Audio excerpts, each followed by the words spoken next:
Esta guía número 9 es bastante sencilla de resolver.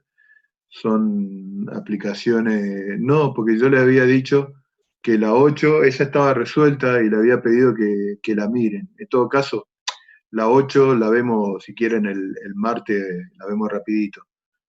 Vamos a ver la guía 9 ahora, y yo por eso les había dicho, fíjense este fin de semana, la guía resuelta, porque eso está mandado, péguenle una mirada a los ejercicios, y en todo caso lo vemos el martes, vamos a hacer así. Hoy vamos a hacer los ejercicios de la serie de la unidad temática 9, que es corriente alterna. Nos va a llevar esta hora y media verla, así que vamos a hacerlo ahora, dijo. Espera que voy a compartir la pantalla. Esta. Bien. Con Luis, a ver que quiero seguir viéndolo a ustedes. Con Luis ustedes ya empezaron a ver la teoría de esta unidad y no sé si la terminaron de ver, me dicen ahí por el chat o abren el micrófono, cuéntenme un poquito hasta dónde llegaron. No terminaron, hasta dónde llegaron, ¿vieron la parte de valores eficaces? ¿Vieron?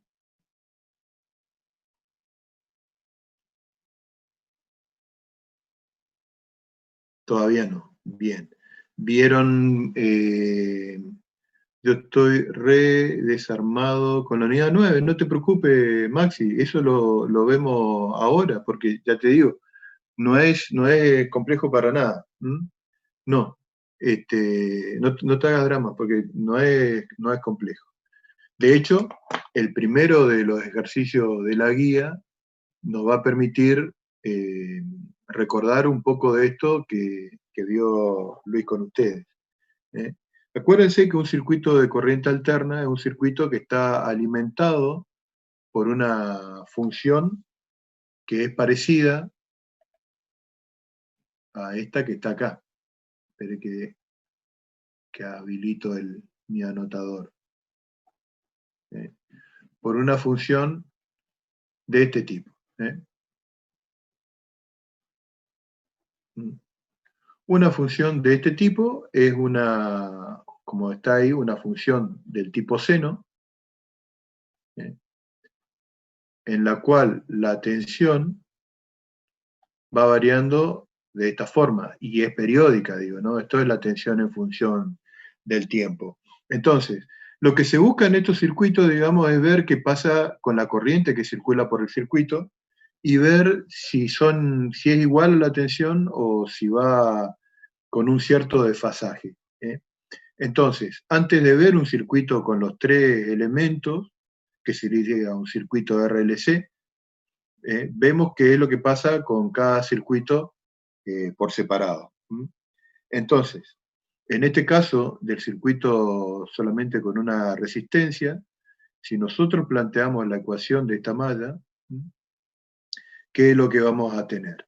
Vamos a tener que, aplicando la ecuación de malla, la tensión que genera la fuente se pierde en la resistencia. Es decir, la B de T menos la corriente por R es igual a 0. De acá yo puedo decir entonces que la corriente es igual a la B de T dividido el valor de la resistencia. Esto significa que como B de T, de acuerdo a lo que vemos acá, es igual a B0 por el seno, vamos a llamar por una cuestión de ahorrar escritura, a la cantidad 2pi por F lo vamos a llamar omega. Entonces esto me va a quedar seno de omega t dividido R. Quiere decir que nosotros no vamos a tener una corriente constante, sino que vamos a tener una corriente que va a depender del tiempo, y por eso yo voy a escribir o voy a llamar a esta corriente como I de t. Fíjense que lo que varía entre la I de t y esta B de t de acá, lo voy a volver acá a escribir, B de t es igual a B0 por el seno de omega por t. Lo que varía entre esta I de t y esta B de t es la amplitud de la función. Pero las dos varían de la misma manera y con la misma frecuencia. Acuérdense que si yo tengo dos funciones trigonométricas, dos senos, por ejemplo, dos funciones seno, es decir, que tengo dos senos queda feo, entonces, si yo tengo esta función que es seno de omega t, vamos a suponer que esta es seno de omega por 1 por t, y tengo otra función que es seno de omega 2 por t, donde omega 2 es mayor que omega 1, la representación gráfica de esta otra función va a ser una cosa así. Va a tener la misma amplitud, en este caso que yo estoy hablando acá, la misma amplitud, pero esta va a estar un poquito más comprimida. No sé si se me entiende lo que digo. La diferencia con los omegas en las funciones trigonométricas es que las tiran o la hacen más corta, no varía su amplitud en el caso como tenemos acá de un seno de omega 1t y un seno de omega 2t. ¿Se entendió? Hola Vicky. ¿Se entendió esto que estoy diciendo acá con la función seno y la influencia del término este? Quiere decir, quiere decir que en este caso, que si a I de t yo lo dibujo con una gráfica verde, yo voy a tener que I de t, por ejemplo, va a ser una cosa así.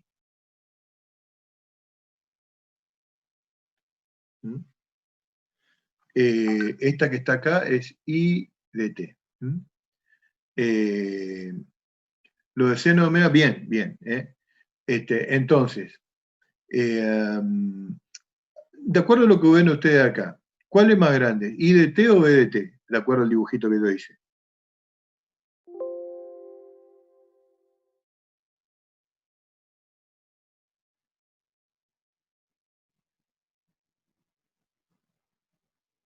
Fíjense, la respuesta es que no es una que es más grande que la otra. ¿Por qué? Porque son magnitudes diferentes.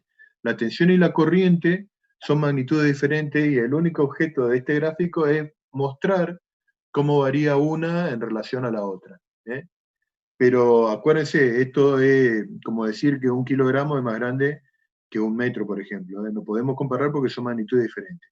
Lo único que van a encontrar en los libros, digamos, por decir así, y en esto que estoy haciendo yo, es dibujadas las funciones con una mayor amplitud para distinguirla una de la otra. Dice Joaquín, pero pregunto, ¿cuál de las dos funciones era más grande? Y que no puedo comparar, porque una corresponde a I de t, Joaquín, y la otra corresponde a B de t. Y bueno, entonces no, preguntó usted, me dice,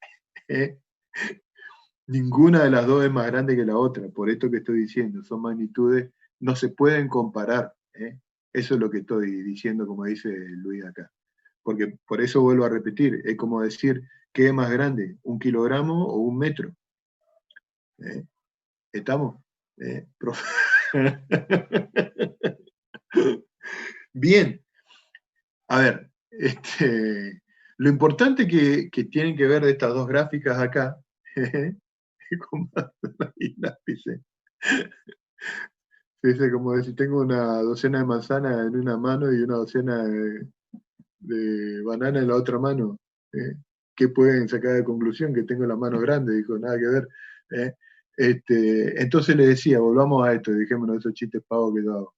Le decía, lo importante que tienen que ver acá es que las dos funciones van en fase. ¿Qué significa eso? Que tanto la tensión como la corriente toman sus valores máximos en el mismo instante y sus valores nulos en el mismo instante.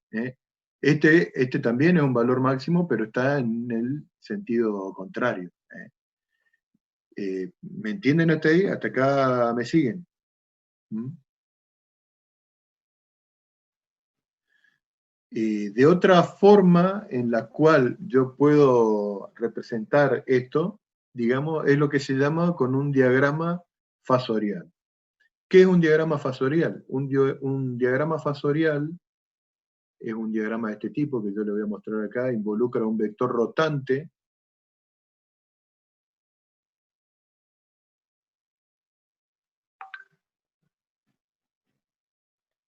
involucra a un vector rotante, este de acá.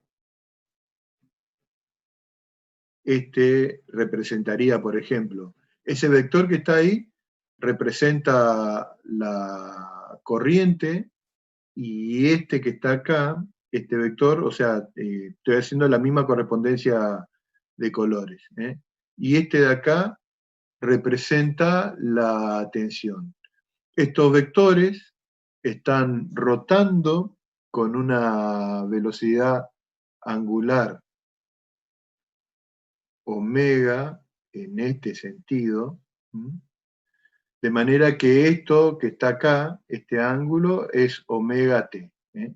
La longitud de este fasor da el valor máximo de la función, es decir, que para el caso de la tensión, este sería V0, y para el caso de la corriente sería I0, recordando que I0 es igual a V0 sobre R.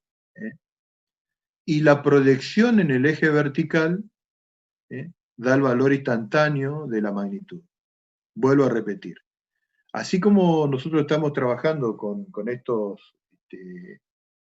estas gráficas de la función corriente y de la función tensión, también se suele trabajar con lo que se llama un diagrama fasorial.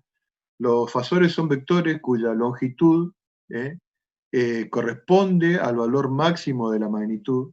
En este caso, este vector de color rojo, el módulo vale V0, y para el caso de la corriente, y para el caso de la corriente, digo, el valor máximo es V0 sobre R.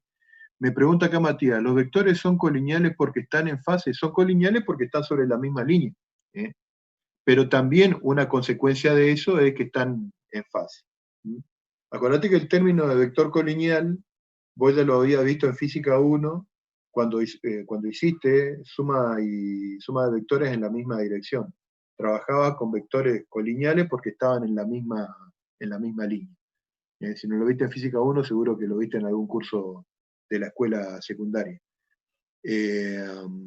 Y recuerden, la proyección sobre el eje vertical, fíjense que la proyección de este vector V0 va a ser V0 por seno omega t, que vendría a ser justamente el valor instantáneo de la magnitud tensión, y I0 por seno omega t me va a dar también la proyección en el eje vertical, que va a ser el valor instantáneo de la corriente.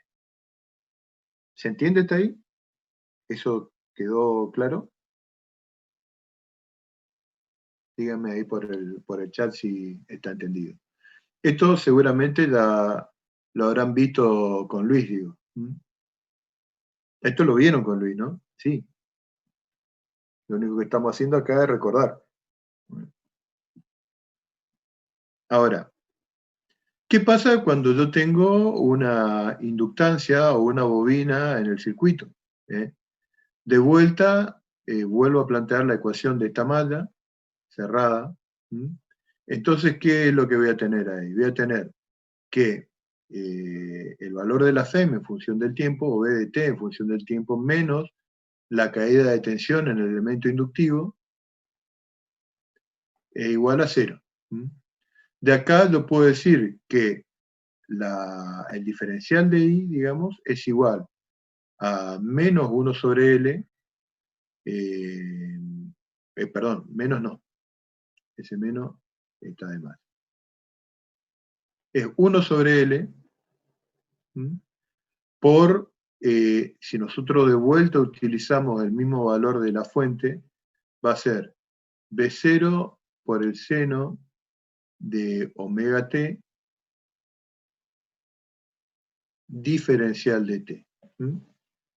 Quiere decir que la corriente va a ser igual, vamos a ponerlo acá, la corriente va a ser igual a la integral de esta cantidad.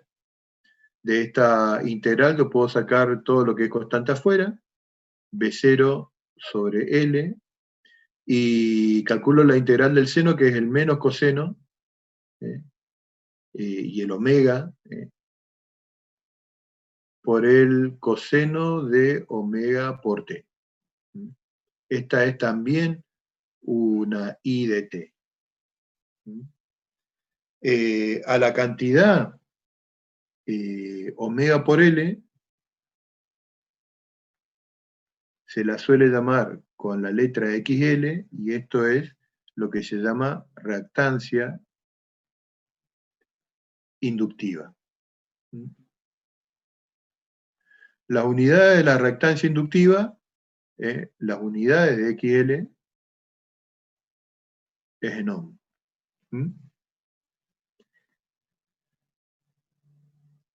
Entre 0 y t final, exacto, entre 0 y t, es el cálculo. Entonces, vamos a hacer un diagramita de la tensión y de la corriente, como hicimos hoy, la gráfica.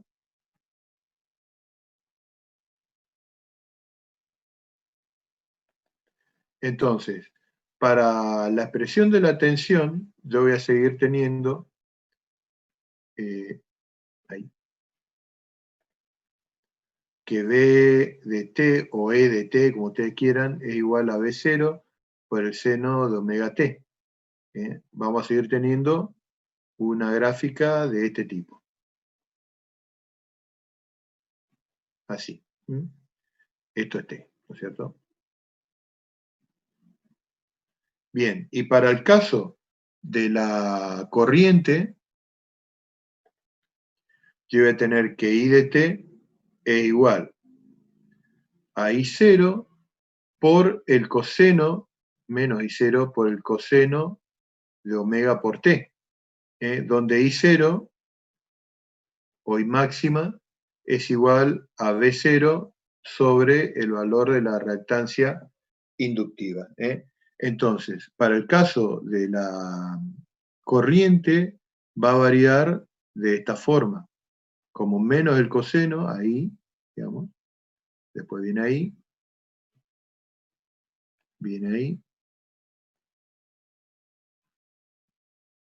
y así. Fíjense que en este caso está desfasada, Luis, está desfasada. Y el desfasaje, si una está dada por el coseno y la otra, porque acuérdense que el seno de un ángulo, perdón, el seno de un ángulo cualquiera, es igual al coseno del mismo ángulo desplazado en pi sobre 2. Estamos con esta relación, tío. Entonces, acá, ¿cuál adelanta cuál? Es la pregunta. Y uno lo que tiene que hacer es leer el gráfico en esta dirección y ver cuál toma primero el valor máximo. Si yo me voy moviendo desde el 0 para allá, la primera que toma el valor máximo es la tensión, y después toma el valor máximo la corriente. Por eso decimos que la corriente está retrasada respecto de la tensión en pi sobre 2. ¿Se entendió esto que dije? La corriente está retrasada respecto de la tensión en pi sobre 2. Entonces, cuando yo quiero representar esto por un diagrama fasorial, voy a correr un poquito la lista de alumnos presentes. Si yo quiero representar esto con un diagrama fasorial, les decía,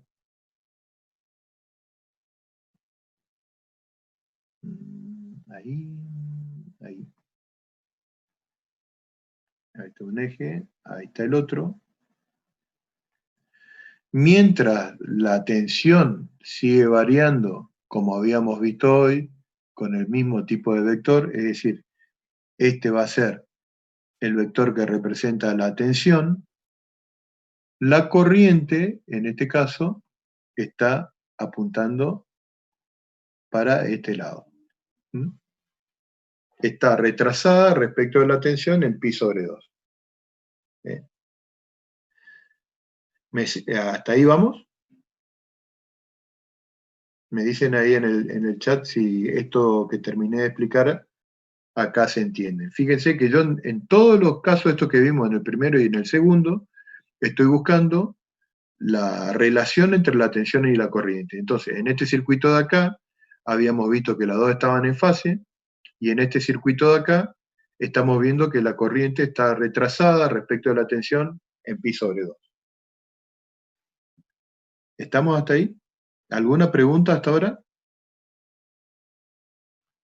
¿Cuánto están hoy en la clase? Estamos 14, 13.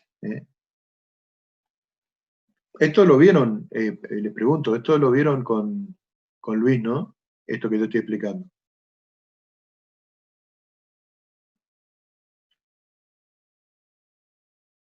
Bien. ¿Y qué pasa en el caso de que yo tenga el elemento capacitivo en el circuito?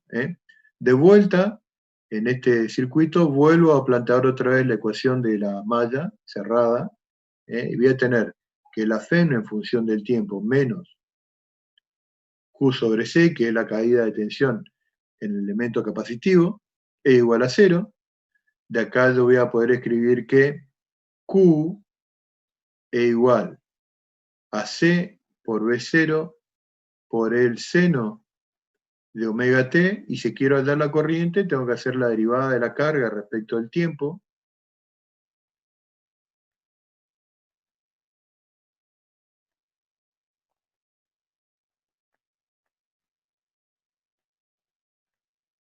Por el coseno de omega por t, a la cantidad 1 sobre omega c, se lo llama con el nombre de reactancia capacitiva, ¿eh? Y tiene dimensiones de ohm cuando la frecuencia está en segundos y la capacidad está en faradios. ¿Eh? Y en este caso, si nosotros hacemos un dibujito de tensión y corriente, la gráfica de la función, digo, ¿no?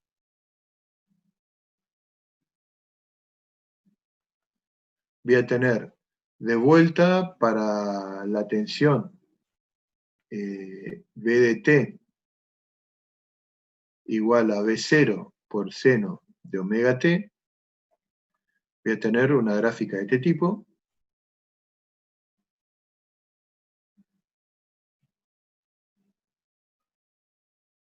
¿Mm?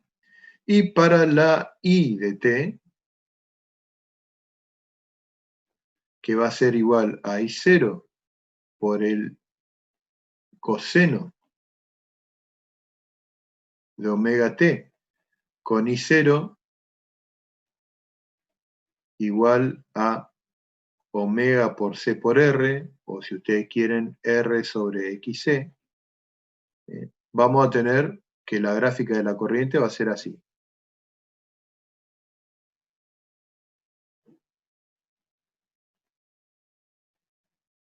Una cosa así. De vuelta, si yo les había dicho que tengo que leer en esta dirección, fíjense que desde el arranque la corriente adelanta la tensión y adelanta en pi sobre 2. De manera que si yo tengo que hacer un diagrama fasorial de esto, de fasores,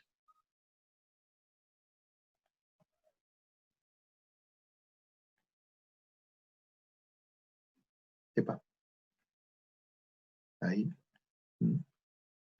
la corriente, perdón, la tensión va a estar representada por este fasor que está girando, digo, ¿no?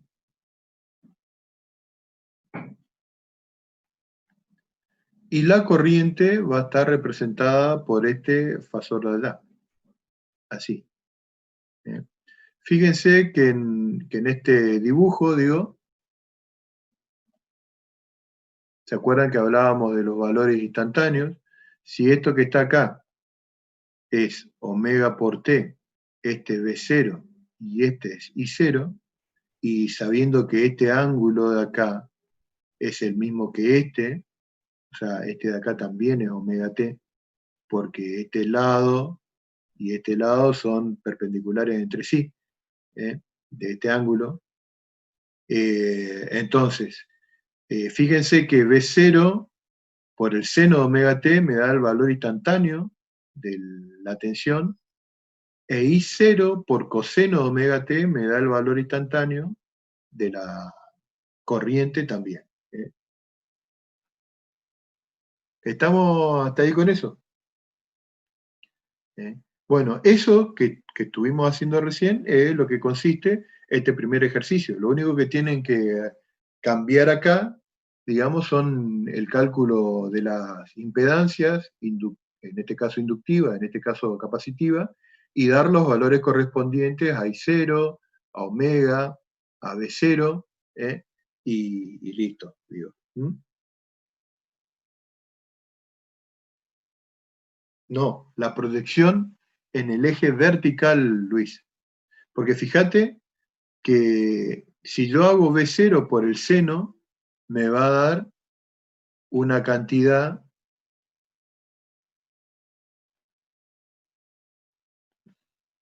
que va a estar acá. Esto es la proyección del B0 en la dirección vertical. ¿Eh? Y para el caso de la corriente, que es este vector verde, la proyección de ese vector en esta misma dirección vertical es esta, que va a ser el I0, no por el seno, sino por el coseno, que es lo que también tenés acá. ¿Está? Bien, bien, bien, bien, bien, bien, bien, bien. Entonces, ahora, el problema se plantea cuando yo tengo los tres elementos en un solo circuito. ¿Mm?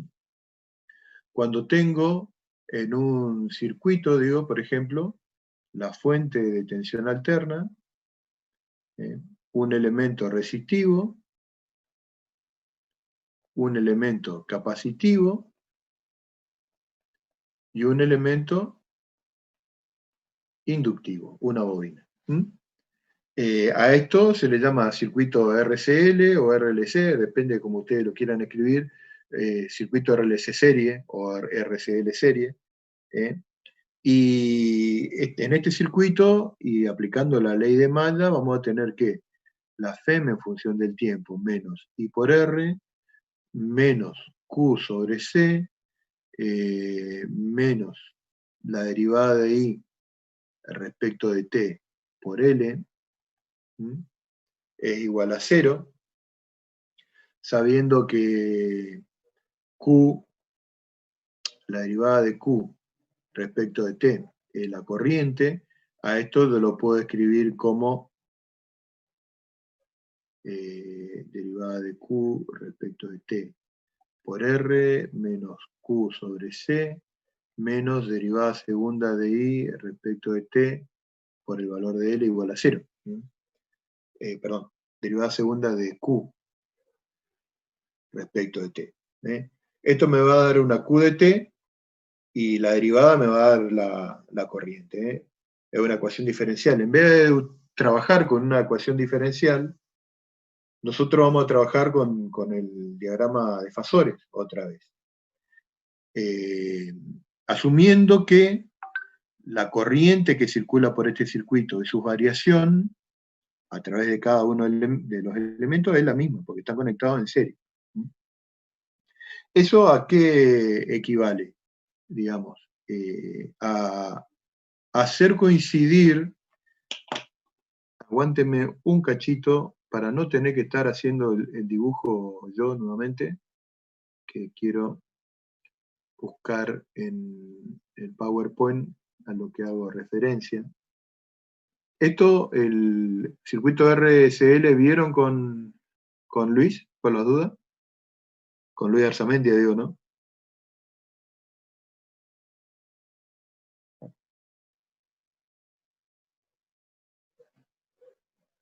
Me dicen ahí por el chat si lo vieron o no.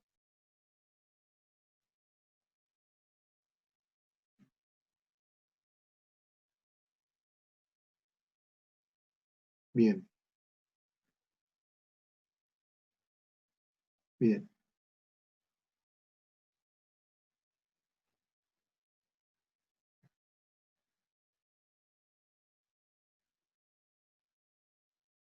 ¿Al resto? ¿O se fueron todos y nadie se quedó a escucharlo a Luis?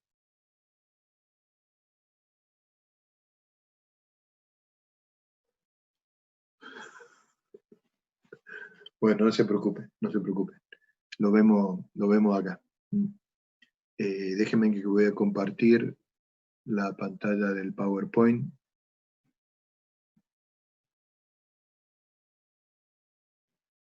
Acá está.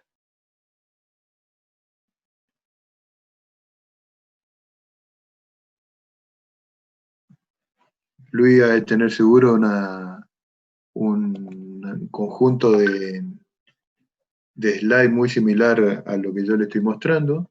Esto es lo que estábamos viendo recién, con los diagramas de fasores, digo.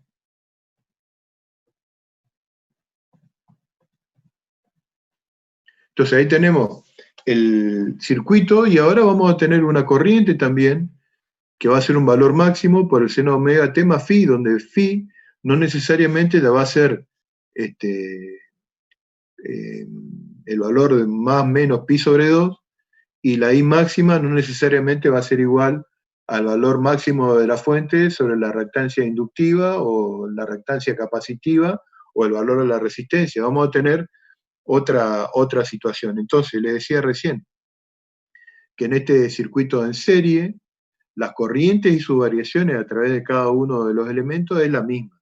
¿Eh? Entonces, ¿qué es lo que hacemos? Acuérdense que nosotros teníamos esta situación en cuanto al diagrama de fasores para el caso del circuito resistivo, para el caso del circuito capacitivo y para el caso del circuito inductivo. ¿Eh? Entonces, lo que voy a hacer es rotar en este gráfico, este vector, 90 grados, digamos, con lo cual este me va a quedar apuntando para acá, en esta dirección. Este lo voy a girar entonces en sentido horario 90 grados. A este de acá lo voy a girar en sentido antihorario, 90 grados también, para hacer coincidir el eje de la corriente para las tres situaciones. Y voy a tener un diagrama de este tipo. ¿Se entiende eso, lo de los giros que le dije recién? ¿Me entendieron eso?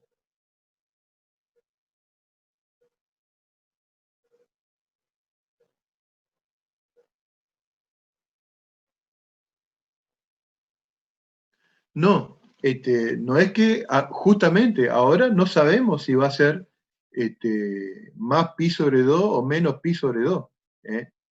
En este caso, en este caso, como estos que tienen acá representan los valores máximos de tensión en el elemento inductivo, de tensión en el elemento resistivo y de tensión en el elemento capacitivo, que es el valor de la corriente máxima, por la reactancia inductiva, por el valor de la resistencia y por el valor de la reactancia capacitiva. Mi cursor se ve ahí, ¿no? Cuando yo lo muevo, ¿eh? Se ve mi cursor porque estoy marcando, pero no sé si... Bien, bien. Entonces, eh, en este diagramita, ¿eh? Eh, la suma vectorial de los vectores que representan la tensión me da como resultado el valor de la tensión máxima, es decir, el valor de la tensión máxima de la fuente. El B0 sería la suma vectorial, es decir, fíjense que yo tengo tres vectores concurrentes, tengo, vamos de vuelta con el marcador, tengo, por ejemplo, este vector que representa la caída de tensión en el elemento inductivo. Después tengo este otro vector que representa la caída de tensión en el elemento resistivo, y después tengo este otro vector que me representa la caída de tensión en el elemento capacitivo. Vamos a suponer que ahora yo voy a sumar estos tres vectores. Como suman ustedes, como aprendieron en física 1, a sumar vectores concurrentes, los vectores concurrentes son los que tienen el punto de aplicación en común. Entonces, ¿qué hacían para sumar? Por ejemplo, decían, bueno, por el extremo del vector de color azul, trazo el vector de color rojo, voy a tener una cosa así, el mismo vector ahí, casi igual, y después, por el extremo del vector de color rojo, trazo el vector de color verde, y uniendo el origen con el extremo del último vector trasladado, tengo el vector resultante. Eso, el paralelogramo.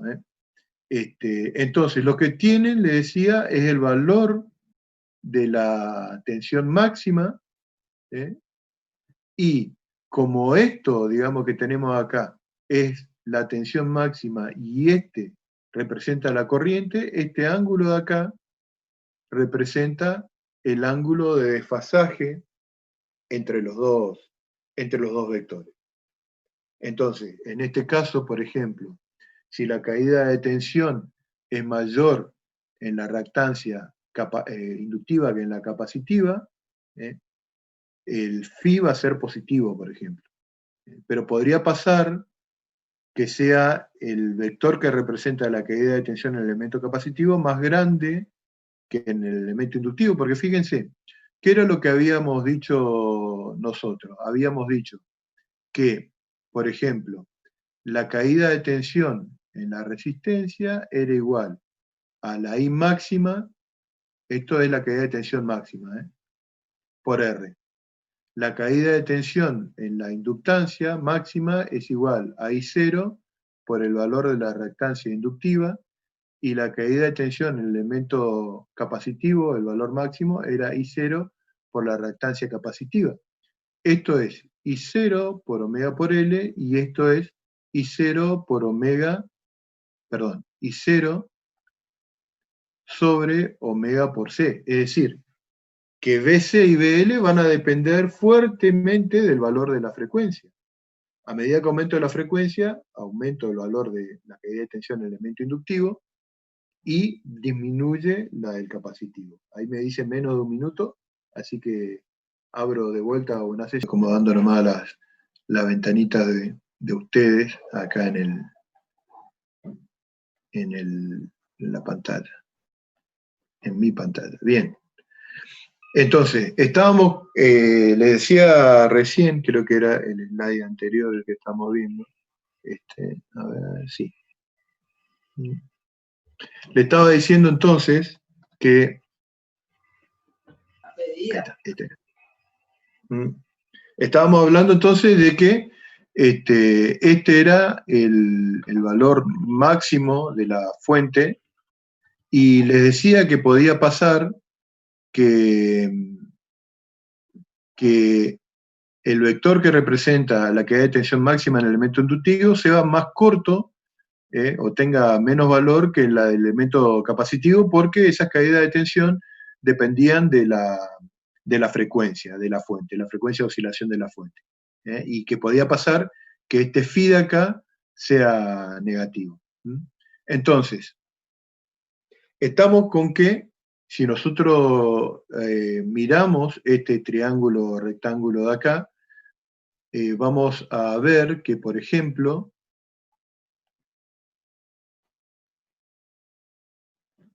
este segmento de acá vendría a ser B sub L menos B sub C, y este segmento de acá sigue siendo B sub R, el de la caída de tensión de la resistencia. Entonces, el valor de la tensión máxima es igual a la raíz cuadrada de este cateto elevado al cuadrado más este cateto, que es diferencia entre los dos vectores BL y BC elevado al cuadrado. Ahora, como dijimos que la caída de tensión máxima en el elemento resistivo era el valor de la corriente máxima por la resistencia, y de manera similar en el elemento inductivo y capacitivo, podemos sacar de esta expresión la corriente máxima, y vamos a tener que el valor de la FEN máxima va a ser igual a la corriente máxima multiplicado por una cantidad que se llama con la letra Z y que recibe el nombre de impedancia. Entonces, acá en esta parte que yo le estoy mostrando, acá, es donde está la influencia de la frecuencia de oscilación de la fuente. A frecuencias bajas, la reactancia capacitiva es mayor que la reactancia inductiva, y a frecuencias altas, la reactancia inductiva es mayor que la reactancia capacitiva. Ahora, va a pasar una situación, digamos, donde esta cantidad va a ser igual a esta. Va a existir una frecuencia donde estas dos cantidades se van a terminar anulando entre sí. Esa frecuencia va a ser igual a 1, o sea, raíz cuadrada de 1 sobre L por C. Esto es igual, acuérdense, que es F por 2pi. Esta frecuencia de acá es lo que se llama frecuencia de resonancia, y es la situación para la cual la corriente, para un conjunto de elementos determinados, toma su máximo valor. Conjunto de elementos determinados quiero decir para una resistencia, un elemento inductivo y un elemento capacitivo. Bien. Hasta ahí, ¿cómo venimos? Me dicen ahí en el chat si se entendió. Vicky, hasta ahora es la única que me dice que están bien, lo demás no sé si... bien, profe, ahí vamos. Entonces, vamos a plantear, digamos, con esto que ya sabemos, algunos otros ejercicios de la guía. Entonces, aguánteme un cachito.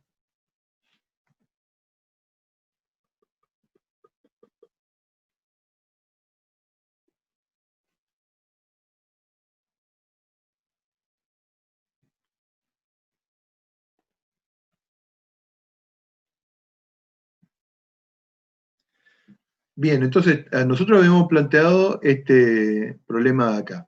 Yo me voy a adelantar un poquito, pero es con la intención de ir poniendo un poquito de manos a la obra, digamos, en este problema de acá, por ejemplo. Fíjense en este problema. En este problema hay algunas cosas que vamos a poder ir calculando ya. Dice, por ejemplo, para el circuito de la figura 4P, que es este, calcule la reactancia inductiva y capacitiva. La impedancia en forma exponencial y binomial. Ya le voy a decir por qué se hace eso. La corriente eficaz y su desfasaje con la FEM de la fuente. Por ahora, en este problema, vamos a hacer el puntito 1 y el punto 2. Fíjense que en este caso, de acá, lo voy a ir planteando yo y ustedes me van diciendo si se va entendiendo o no. Es decir, por ejemplo, el valor de omega para este problema de acá, omega es 2pi por f, la frecuencia es 50 Hz, entonces 50 por 2 me da 100, por pi que es 3,14 digo, esto me va a dar 314, 1 sobre segundo. El valor de la reactancia inductiva, que pedía en el punto A, sería entonces a 314 por 1 sobre segundo, por, acuérdense que esto era XL era igual a omega por L. Esto sería entonces, la inductancia vale 2,5 milihenrios, es decir, 2,5 por 10 a la menos 3 henrios. Y esto da algo como ¿qué? ¿Como cuánto? Esto da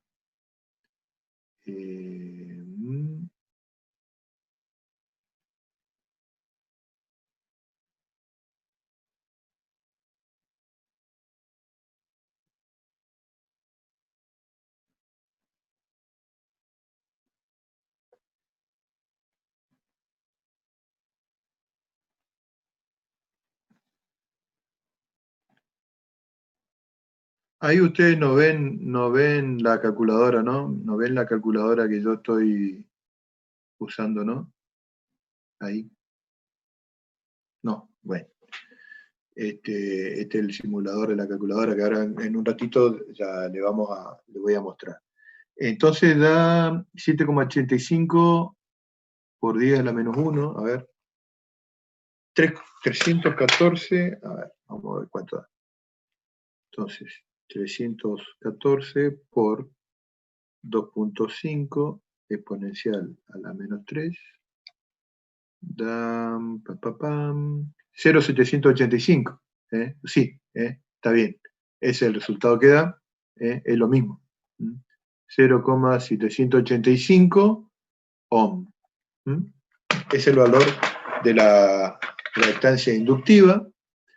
El valor de la reactancia capacitiva va a ser igual a 1 sobre omega por C, o si quieren, omega por C a la menos 1. Esto es 314, 1 sobre segundo, multiplicado por la capacidad que es 1000 por 10 a la menos 6 faradios, todo esto a la menos 1,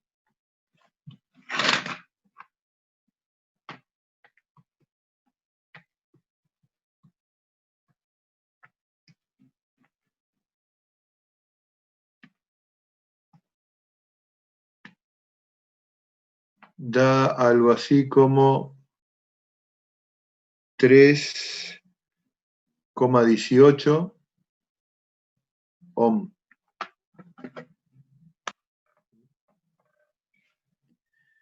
Eso es, son los valores de la reactancia inductiva y capacitiva. ¿Sacaron este también con ese valor?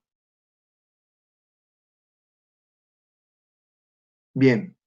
Ahora, el valor de la impedancia, que es lo que pide el punto B, acuérdense que la impedancia era igual a la raíz cuadrada de R cuadrado más la reactancia inductiva menos la reactancia capacitiva elevado al cuadrado.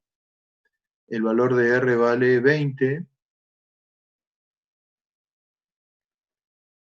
más 0,785 menos 3,18. Esto es ohm al cuadrado, vamos a hacer como corresponde, y esto es también ohm al cuadrado. Entonces esto da raíz cuadrada de 20 al cuadrado más 0,785 menos 3,18, esa diferencia al cuadrado. 20,14. Bien.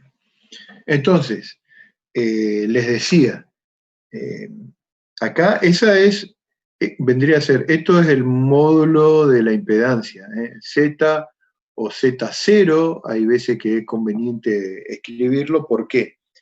Porque la impedancia de un circuito también se puede escribir como un número complejo. ¿Se acuerdan? Ustedes vieron ya número complejo.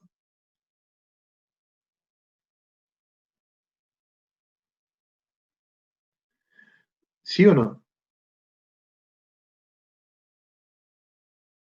La impedancia, acordate que esto es en ohm. Bien, Luis, por la aclaración. Entonces, un número complejo es un número que tiene una parte real y una parte imaginaria. Acá la parte real está dada por el valor de la resistencia, es decir, 20, y la parte imaginaria está dada por la diferencia entre la reactancia inductiva y la capacitiva, es decir, esto sería punto 785 menos, perdón, sí, menos 3.18.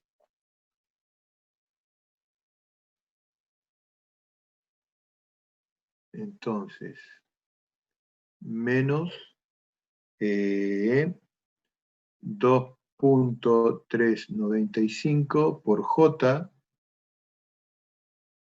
en ohm. ¿Mm? Entonces, esto es la impedancia expresado en forma binomial, ¿eh? Y en forma compleja, en forma exponencial, digo, esto es forma binomial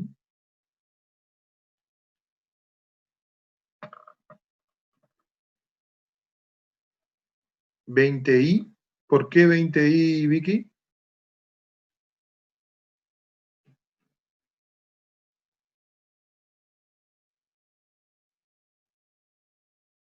Porque esto es hacer la diferencia entre este valor y este valor. ¿Eh? Para representarlo en forma binomial. A ver, no, esto es la forma binomial. Este es el complejo en forma binomial. Sí, y el imaginario, para la parte imaginaria, sí, o J. Lo que pasa es que no uso I, porque I, acuérdense que dejamos para nombrar a la corriente. Entonces, le estoy llamando J acá. ¿Estamos? Estamos. Entonces, y para la parte...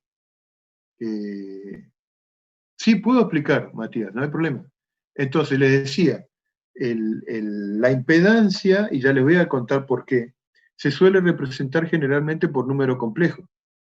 Esa impedancia, expresada en forma de número complejo, a vos acordate que un número complejo z es igual a un número x más i por j, i por i, digo, donde x es la parte real e i es la parte imaginaria. Generalmente vos lo usás así, digamos. En este caso, por eso la impedancia se la llama con z, no se la llama con otra letra. Acá en este caso, la parte real de la impedancia se corresponde con el valor de la resistencia, R con R si querés. Y la parte imaginaria se corresponde con la diferencia entre la reactancia inductiva menos la capacitiva. Esto es XL menos XC. ¿eh? Y no pongo I porque I yo la dejé, es la letra que uso para la corriente, que estamos usando mucho acá, IDT. Entonces uso J, porque acá no hablamos de densidad de corriente. Y se expresa así, ¿no? Fíjate que, bien, bien, bien, bien, bien. El valor 2, claro, es la diferencia de 7,85 menos 3,18. Bien. Y en forma binomial es expresar el módulo del complejo. El módulo del complejo es justamente este valor.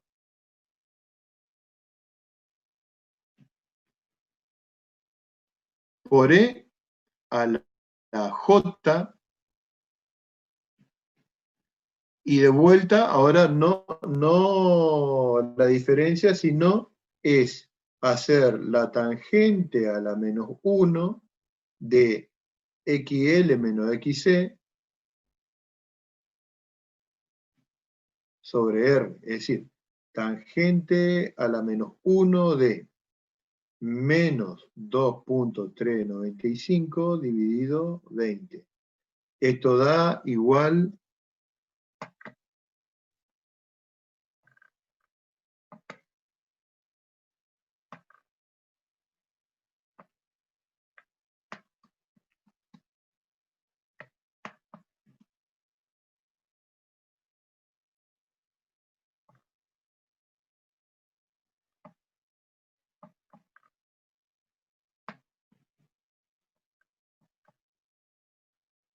esto da J vamos a poner acá al menos adelante, 0,119. Seguramente ustedes se hicieron con la calculadora, le dieron algo así como 6 y pico de grados, ¿eh? Pero siempre que ustedes escriban en forma binomial, los ángulos tienen que estar expresados en radianes, ¿eh? ¿Estamos? Porque el radián es una unidad dimensional que es lo que corresponde a un exponencial. Acuérdense que los argumentos de las funciones trigonométricas o los exponentes de las funciones exponenciales son adimensionales, no puedo usar grados. ¿Se entendió esto que dije? ¿Eh? ¿Estamos hasta ahí? Y me dicen, por favor, en el chat si me siguieron hasta ahí. ¿Eh? Y esto tiene ¿cómo es? Una explicación, por decir así, o una necesidad de que en los circuitos, generalmente, este circuito de acá, yo lo puedo representar así, con la fuente y una especie de rectángulo, así. En este rectángulo va la impedancia. O sea, están englobados estos tres elementos en este elemento solo de acá. ¿Eh? Y le decía que hay que saber álgebra de número complejo, o sumar y restar, multiplicar y dividir números complejos, porque yo puedo tener situaciones donde yo tenga esto, por ejemplo, un circuito con una impedancia Z1 y luego una impedancia Z2 que está en paralelo con otra impedancia Z3, y de este circuito yo tengo que hallar cuál es la impedancia equivalente, por ejemplo. ¿Eh? Eso ya vamos a ver en uno de los ejercicios de la guía. Yo no creo que lleguemos ahora, porque me fui con la teoría un poco. Eh, para la impedancia es siempre en serie todo lo que incluye, ¿no? O sea, estamos viendo circuito RLC serie en esto, no sé si es eso lo que vos me estás preguntando, Luis. ¿Eh? Bien, bien. Acordate, es RLC serie, pero acordate que acá vos esto lo asimilás como este circuito de acá, digamos, pero eso no quita que vos puedas tener luego impedancia en serie o en paralelo, ¿eh? O que puedas tener un circuito de este tipo, mirá, Luis, que tenga este circuito, que tenga tu fuente, acá que tenga un elemento inductivo, acá un elemento capacitivo, y acá un elemento resistivo. Esto que vos tenés ya no es un circuito de RLC serie, pero podés asociar esta sola bobina a una impedancia Z1, donde R1 y C1 valen 0, a esto, a otra impedancia Z2, donde L2 y R2 es igual a 0, y a esto otra impedancia Z3, donde L3 y C3 es igual a 0. ¿Eh? ¿Estamos? Bien, vayamos un poquito más avanzando ahora con este repaso de lo contenido. Vamos a volver de vuelta al PowerPoint.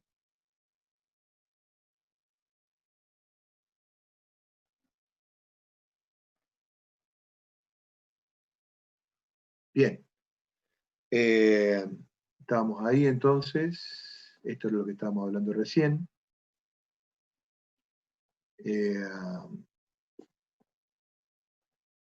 Y acá hay un concepto importante, digamos. No veía el título porque me estaba tapando la barrita del Zoom. Bien, el valor eficaz de una función. Yo voy a ir leyendo un poquito el PowerPoint. Dice, en alterna, el valor medio de la tensión de la corriente a lo largo de un ciclo es 0, ya que toman sucesivamente valores de igual magnitud, pero de signo contrario.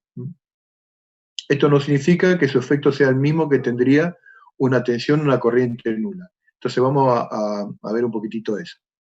Imagínense un circuito sencillo donde yo tengo, vamos a escribir con color blanco, un circuito sencillo donde yo tengo una fuente de tensión alterna,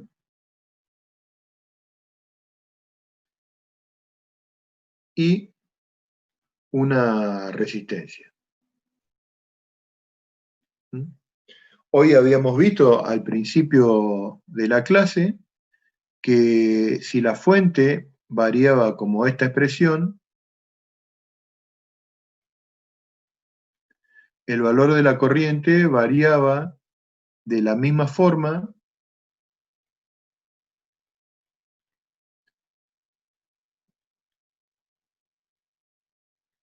¿eh?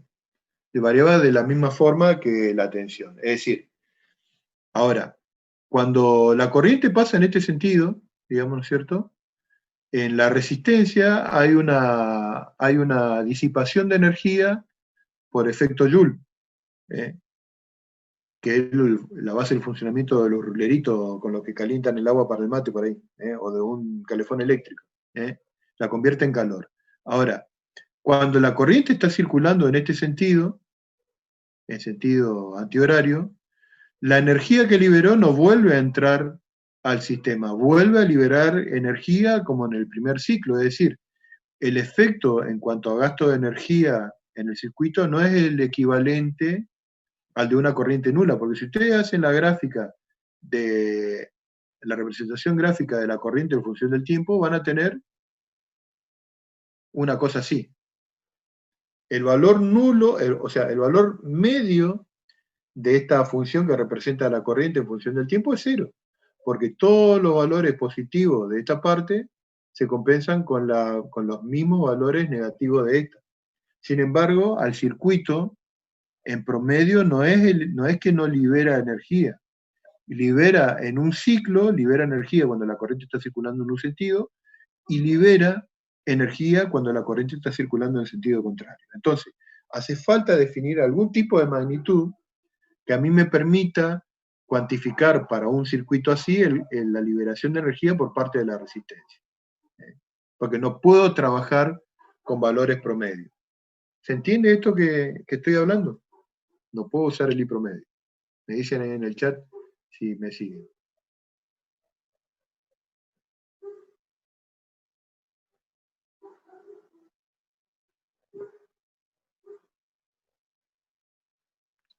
A ver. Dice, claro, porque el promedio anula los cálculos, claro. Joaquín, mirá Joaquín, te vuelvo a explicar. Eh, en un circuito común, en un circuito como lo que veíamos nosotros, de corriente continua, con una resistencia, ¿te acordás que cuando pasaba corriente por esta resistencia, había una liberación de energía, digamos, que vos podías calcular la potencia liberada como I cuadrado por R? Eso te daba la potencia que liberaba esta resistencia. ¿Te acordás de eso o no? Bien. Ahora, en este circuito de corriente alterna, vos tenés que circula corriente en un sentido, que vendría a ser, si querés, esta parte del circuito, o sea, entre el punto A y el punto B, y tenés que circula corriente en sentido contrario, posterior al primero, que vendría a ser entre el punto B y el punto C. Entonces, en cualquiera de los dos, digamos, se produce liberación de energía en la resistencia, porque es lo mismo que yo te diga, bueno, ¿qué pasa si en esta batería yo la doy vuelta a la batería y en vez de ponerla así como está acá, coloco la batería de esta forma?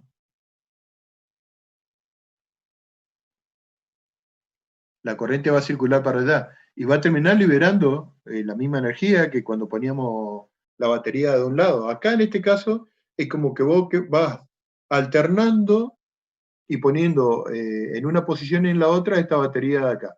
La diferencia es que además la batería te da valor constante, digamos, vos si haces eso que yo te estoy diciendo, tendrías así, así y así, no como esta.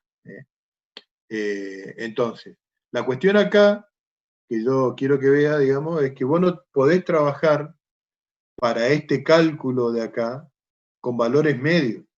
¿Por qué? Porque el valor medio de esta corriente en función del tiempo te va a dar cero.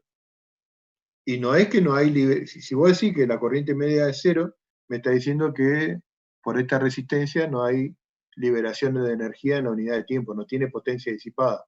Pero sin embargo vos ves que la potencia se está disipando en un ciclo y en el otro. Entonces, con valor medio de la corriente no se puede trabajar, hace falta trabajar con otra magnitud, que es lo que se llama justamente el valor eficaz de una función. Y ya vamos a ver a qué igual el valor eficaz de una función. ¿Hasta ahí? ¿Me entendiste ahora, Joaquín? Bien, sigamos entonces. Bien, bien, bien, bien. Entonces, esto que viene a continuación, acá, y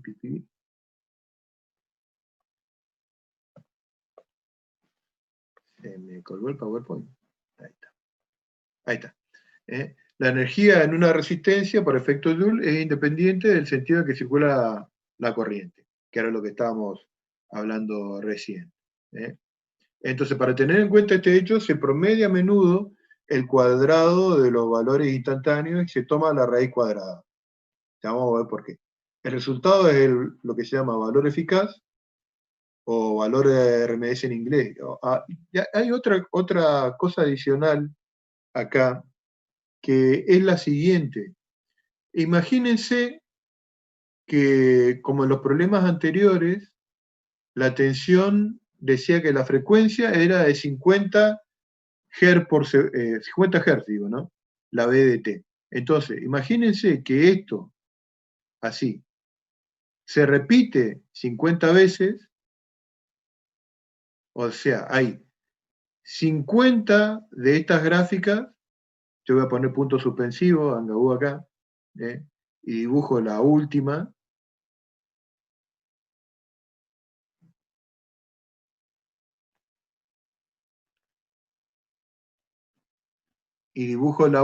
digamos, ¿eh? Y esto es en un tiempo t igual a un segundo. O sea, cuando dice que la frecuencia de variación de la fuente es de 50 Hz, me está diciendo que en un segundo se repite 50 veces la función. Ahora, imagínense ustedes en un laboratorio trabajar con un voltímetro cuyo valor oscile 50 veces por segundo. O sea, va a ser imposible poder leerlo, porque el display no va a alcanzar a mostrar los números, digamos, en un instante, porque va a estar variando 50 veces en un segundo. Imagínense lo que sería en uno de aguja. Entonces, se trabaja con lo que se llaman valores eficaces. El valor eficaz de una función, y ahí ahora voy a pasar al pizarrón de vuelta,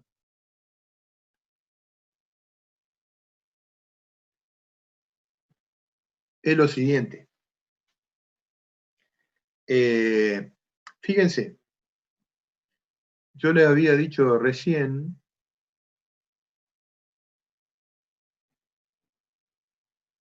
para el caso de la función seno,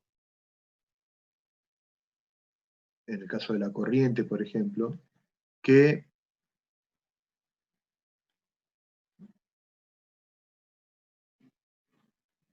varía una cosa así.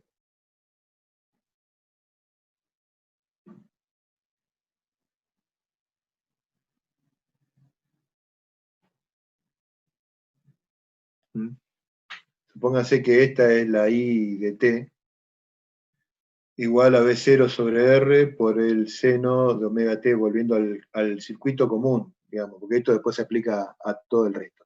Entonces, estamos de acuerdo con que el valor promedio de esta I de t es 0. Entonces, ¿qué es lo que voy a hacer con esta función? Lo primero que voy a hacer es elevar la función I de t al cuadrado. Es decir, voy a hacer ahora I de t, pero elevado al cuadrado. Voy a dibujar esa función. Entonces, ¿qué voy a tener como consecuencia? Voy a tener esto que va a ser así, pero acá Esta parte negativa, como yo la estoy elevando al cuadrado, se va a hacer así.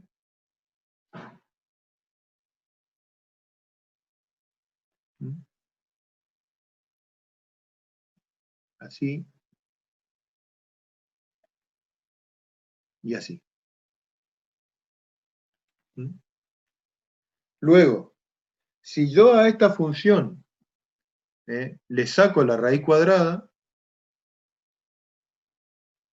si yo ahora hago raíz cuadrada de i de t al cuadrado, ¿qué voy a tener? No voy a tener la función original, voy a tener, en el primer medio ciclo va a ser igual a la función original, pero en el segundo medio ciclo lo voy a tener así. En el tercero de vuelta y en el cuarto así.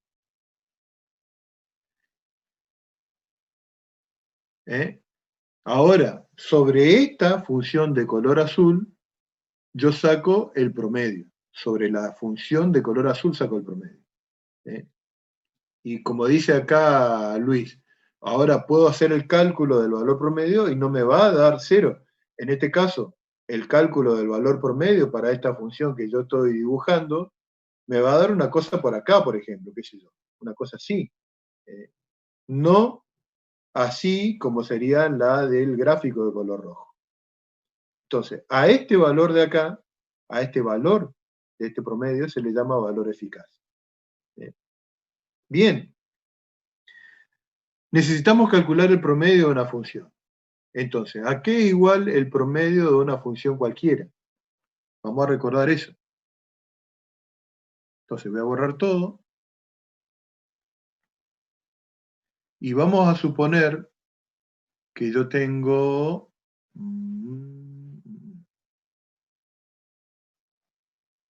Tengo así. Tengo así. Esto es X. Esto es Y. Y acá tengo una función f de x, que yo la dibujo así adrede, porque quiero demostrar algo solamente. Para esta función f de x, el valor promedio de la función va a ser este de acá. Si uno... teorema del valor medio, exactamente, Matías.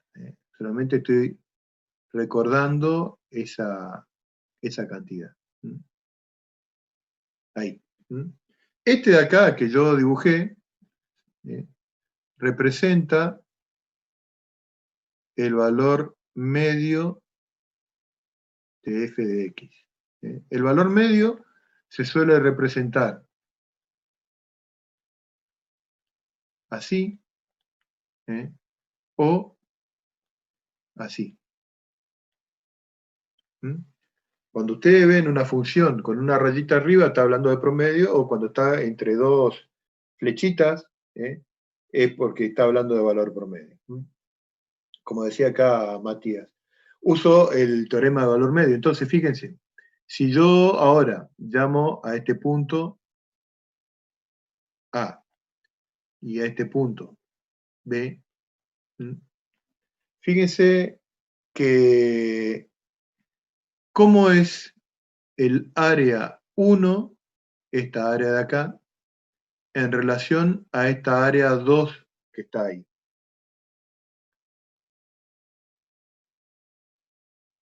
O sea, área 1 entre el azul y el negro, y este también entre el azul y el negro. ¿Cómo son las dos áreas? Son iguales, ¿no es cierto? Entonces, el área 1 es igual al área 2. Si yo recorto esto, digamos, el área 1 y la coloco acá en el área 2, voy a tener el área de este rectángulo. Si yo al área 1 recorto y coloco acá en el área 2, es decir, saco ahí, digamos, supónganse que hice el recorte, esto sería el área 1 dando vuelta, y coloco acá, tengo el área bajo la línea de color azul. Es decir, que si yo hago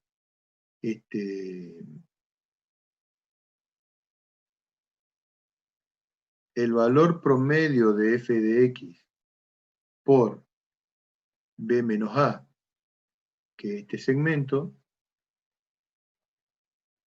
es igual a la integral entre a y b de f de x diferencial de x. Dicho de otra forma, esta área de acá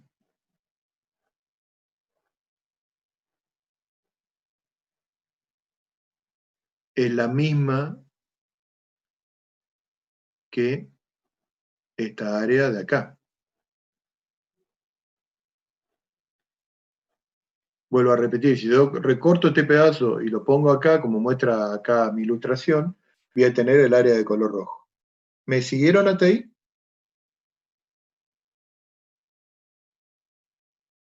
Me dicen ahí en el chat si me siguieron.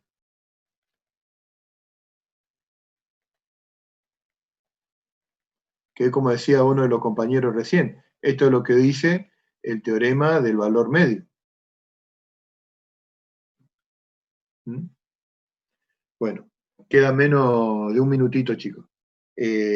Corto la sesión y abro una nueva y a las 3:30 cortamos y le doy lugar para que Luis dé su clase. Pero quiero terminar con esto, que quizá él ya lo haya explicado, no sé si me estoy repitiendo lo de él, pero no sé por qué se me piantó el...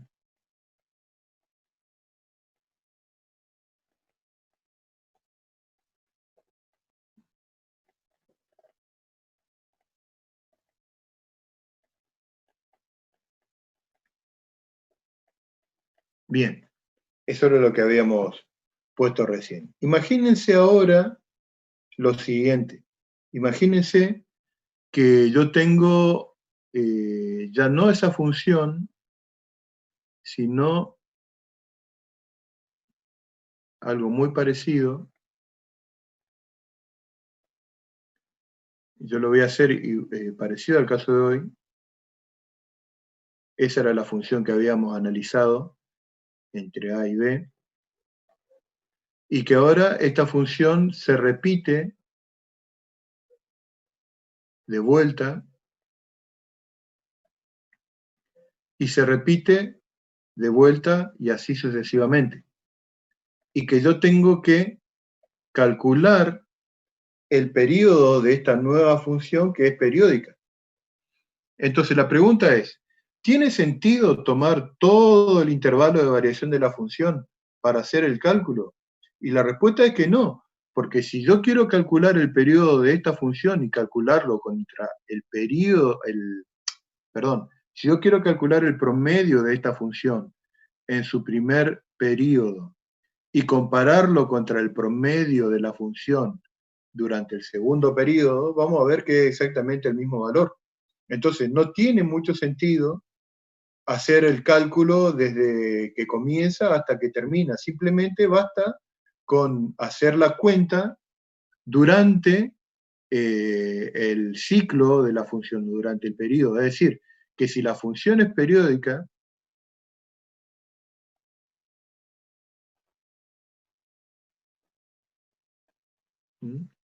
el valor medio de la función, en ese caso va a ser igual a 1 sobre el periodo por la integral de la función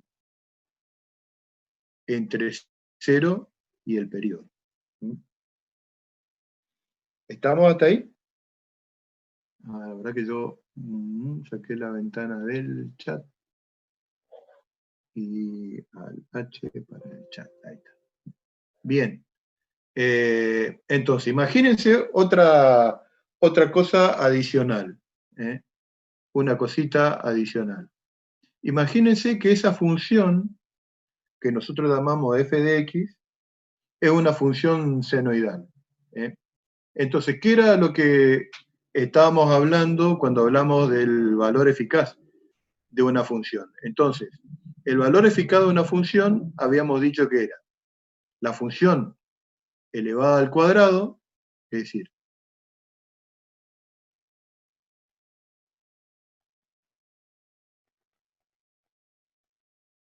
Le había dicho que íbamos a calcular el promedio de una función entre 0 y 2pi, digamos, porque es periódica en eso, digamos. Y a esta función, luego le sacamos la raíz cuadrada, que vendría a ser esto que está acá en el PowerPoint.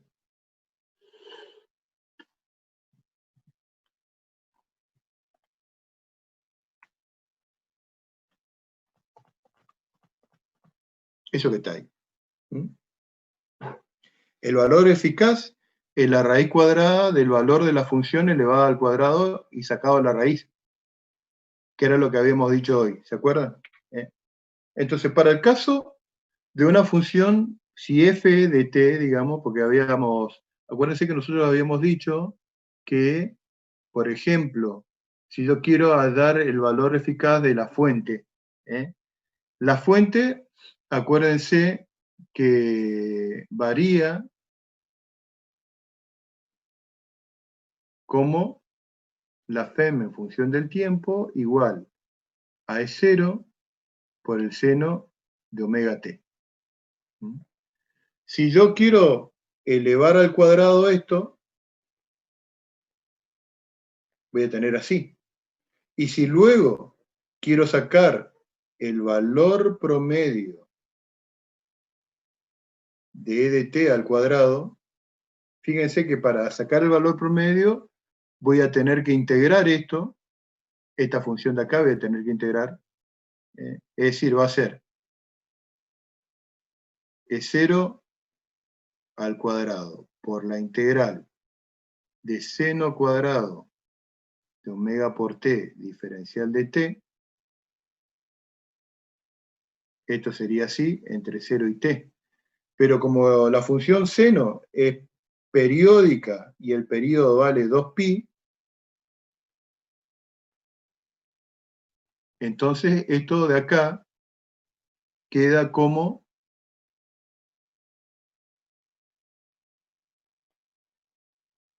$2pi y acá 2pi. Entonces, vayamos a hacer la cuentita esta, digamos, para que ustedes vean. Porque acá tengo el omega, digamos. ¿Y qué papel juega el omega? Acuérdense que el omega, ¿qué era lo que hacía en una función seno o coseno? Si omega era grande, esta función se comprimía. ¿Estamos? Y si omega es pequeño, esta función se estira. Pero si hablamos de valores promedio, este valor omega no afecta al valor promedio, porque lo voy a poner en un mismo gráfico a esto que le estoy diciendo recién.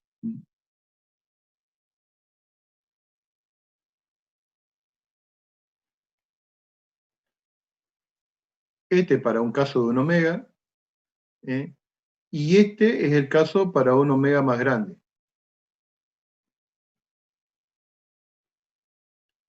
Fíjense que el valor promedio de esta o de esta son exactamente iguales. ¿Se entiende? No afecta. El promedio es en vertical, exacto. Esa visión de Luis es correcta.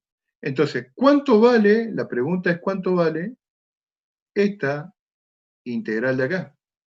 Porque esa integral, su valor promedio en el periodo, digamos, va a ser lo mismo hacer seno cuadrado de omega t que hacer seno de t directamente.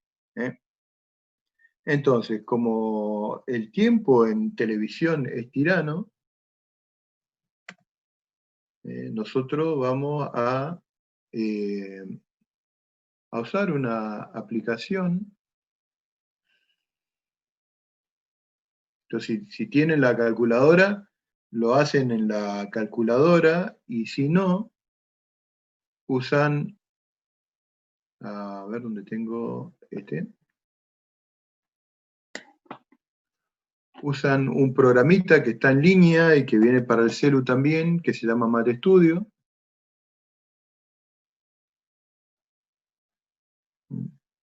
Por ahí. Por ejemplo, entonces, integral de seno de x elevado al cuadrado, la variable x, entre 0 y pi. ¿Mm? Entonces, ¿eso qué es lo que entre 0 y 2, y 2 pi es, ¿no? En este caso? 0 y 2 pi.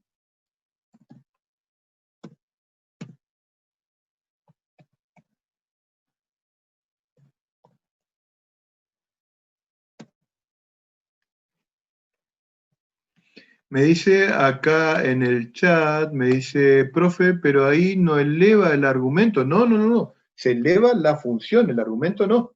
¿Eh?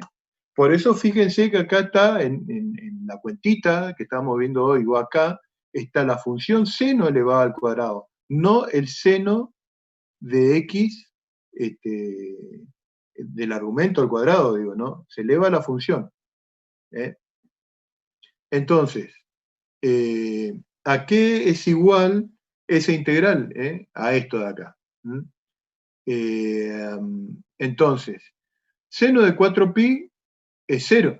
Entonces, el resultado de la integral me queda en pi. Y eso que estábamos viendo hoy, a ver si vuelvo